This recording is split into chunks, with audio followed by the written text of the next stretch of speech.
Hello and welcome back to Catch and Cook California. I'm Dr. Kev. Today I am joined by Alicia. Yo, yo, yo! This has been a 2-year long? Yeah, it's been a minute. She won the giveaway, which was to come forage with me, and then I had to finish my dissertation and a pandemic hit and all kinds of crazy stuff. We're finally making good on it. We're out foraging for some mussels. Today is the third day of the mussel quarantine being lifted, so let's go.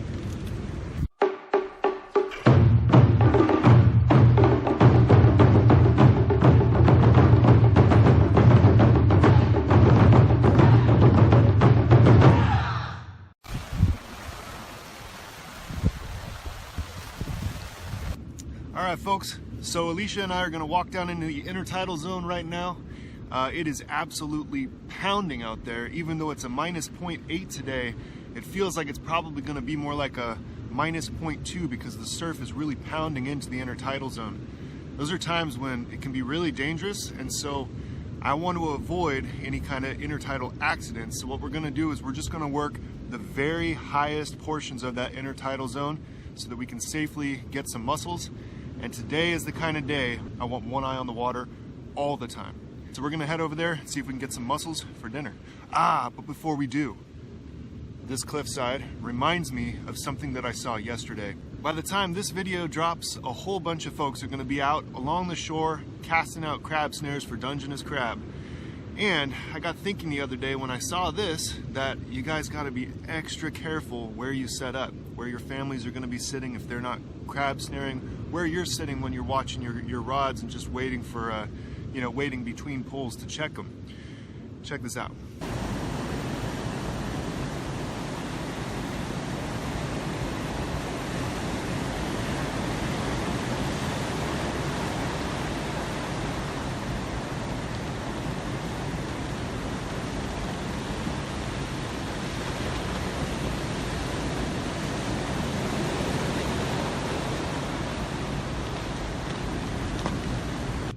Crazy, right? Honestly, that landslide started by a few pebbles falling. So if you see that and you're near a cliff, get out of there, because after that torrential downpour we had the other day, a lot of these cliff sides are very unstable, and a couple of little pebbles might indicate that you're about to see a landslide, and you don't want to be anywhere near that.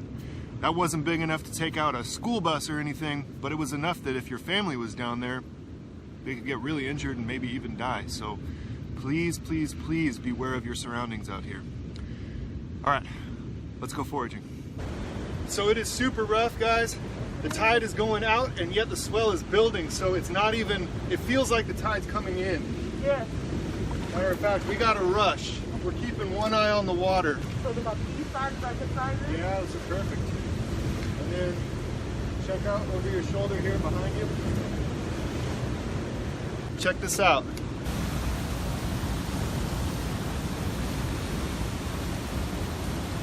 And that's calm compared to what it has been. Dude, this is kind of crazy. Like, I haven't seen it like this in a while, so let's just kind of fill this thing up as quick as we can. We'll do maybe like a dozen, 2 dozen for ourselves today, and then you take the rest. But definitely keep an eye on the water. It's kind of crazy. I've seen Matt's video when he did the different size mussels. And he got the particularly small ones, the medium-sized ones, and just the complete huge ones. Yeah. And he was like, right here, the smalls are the best. Yep. He like the medium ones, they're okay, but they're almost borderline, not worth it. And he said the completely big ones, just leave them there. Yeah, I agree. I mean, you're eating the gut, and there's a lot of gut on those big ones. Yeah. Keep an eye out. So that's the size we're going for. Perfect for eating. Boom.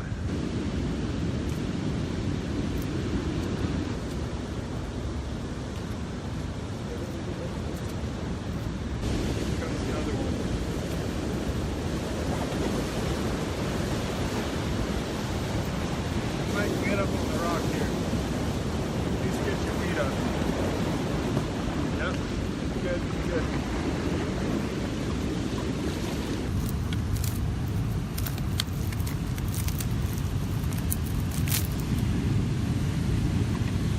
I've had a couple where I'm struggling with them. After a while, I'm like, okay, you get to live. You win.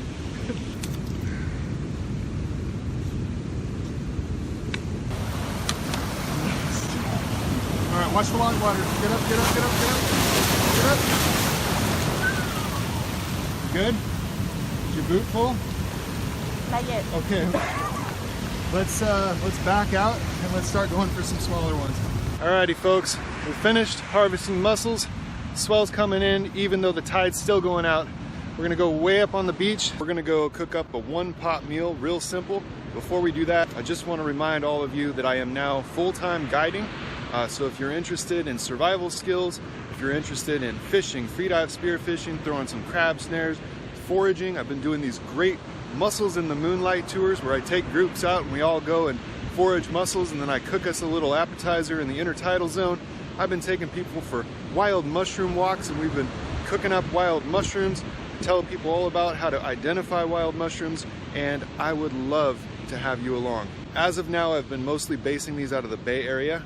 My website is almost done. In the meantime, it's catch, the letter N, cook, ca@gmail if you want to email me and get you on the calendar. I do have my back to the ocean now, but the ocean is way, way back down there, not like where we were before. Otherwise, there's no way I would have my back to the sea. Probably 30 feet away from the ocean right now. These people behind us almost just lost their kid out in the intertidal just now. And these people are still going out into the intertidal. So I'm gonna go warn them and then I'm gonna come back and then we're gonna cook. Can't even really call this one a recipe. This one is just throwing delicious stuff together.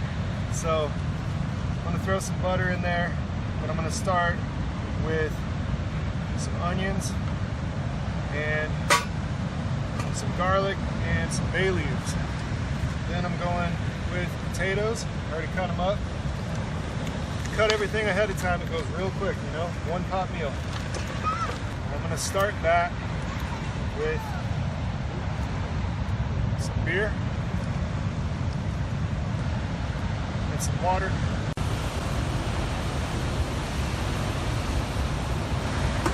All right, that's simmering. I'm gonna go down and scrub those mussels. Now, grab the mussels. I want to make sure there's enough broth into it, the mussels are totally covered. That way they're steeping in that juice.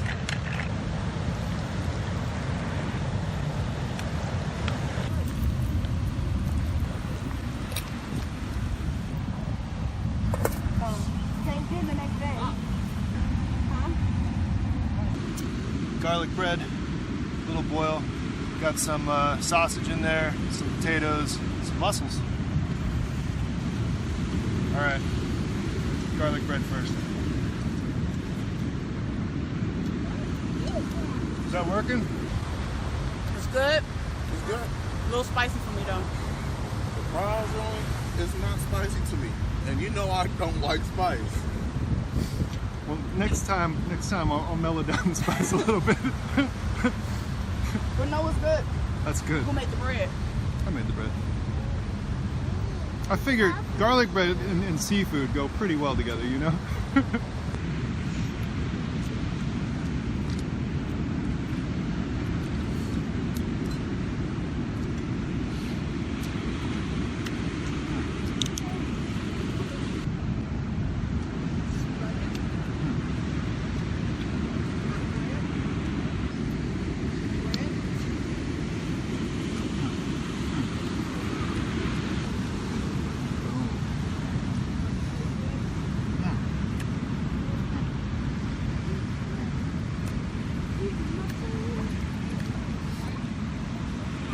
I look forward to this every year.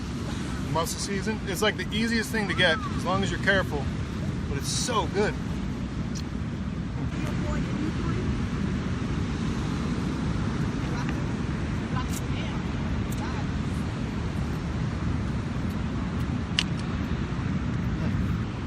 Thank you so much for coming out, Alicia. It's no problem at all. I enjoyed myself. Me too, me too. I'm glad we were safe. Nobody got swept out to sea. Some close calls today. Very close. But yeah, it was super fun. I really appreciate being able to do this with you, and you know, she lays it on me like as I'm cooking that she's a trained chef. Next time you're cooking. Once more again, I'm Alicia. So go check my YouTube channel out. It's up and coming. It's called The Journey, and it's just about my life journey. I would say you won't be disappointed, but that's not my opinion. That's yours. So I'm sure it's good. I'm sure it's good. So Alicia was saying that she started this channel partly as a reflection of her journey in life, but also you were saying there's not a lot of encouragement for folks to get out there, especially women, to get out and fish and forage. When I started my channel, I was originally going to name it, don't steal this because I might still do it, but I was going to name it Amateur Fishing because I don't know what I'm doing when I get out there, and it's not a lot of women out there. It's a few.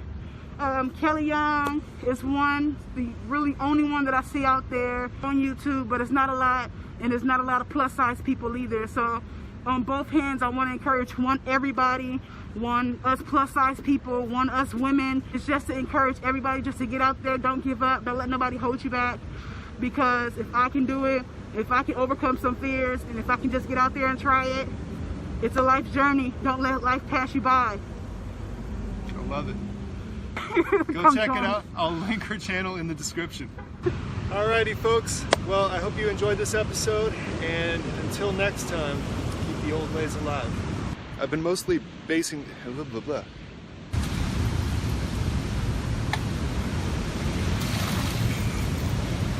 That makes sense, that'd be good.